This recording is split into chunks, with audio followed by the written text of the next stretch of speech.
Emirates international car museum அபுதாபியில் இருக்கும். So அபுதாபியில் பார்த்தீங்கன்னா இப்போ ஜீப் செக்ஷனில் இருக்கும்.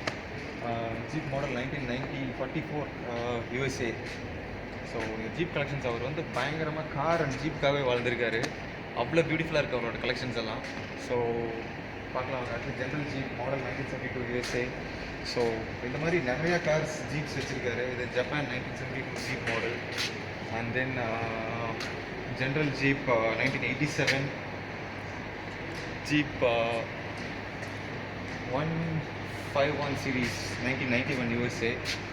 சார் எனக்கு அவரோட பேஷன் நினைக்கும் போது அவர் எதுக்காக வாழ்ந்திருக்காரு, காருக்காக வாழ்ந்திருக்காரு, ஜீப்புக்காக வாழ்ந்திருக்காரு அப்படின்னு சொல்லி தான் தோணுது.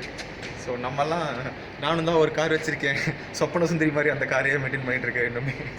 ஸோ இவரெல்லாம் இத்தனை கார் வச்சு மெயின்டைன் பண்ணியிருக்காருன்னா சாதாரண விஷயமே கிடையாது. ஸோ அவர் வந்து ஷேக் வந்து ரேலி ரேசர்னு கேள்விப்பட்டாங்க. ஸோ இங்கே இருக்க டெசர்ட் ரேலியெல்லாம் பயங்கரமாக பண்ணுவார் அப்படிங்கிற மாதிரி எனக்கு கேள்விப்பட்டேன் இங்கே விசாரிச்சு இருக்கும். ஸோ ரொம்ப நல்லா இருக்குது இந்த மியூசியம். கண்டிப்பாக நீங்கள் வந்தீங்கன்னா இது பார்க்க வேண்டிய இடம் அபுதாபியில். So don't miss this place.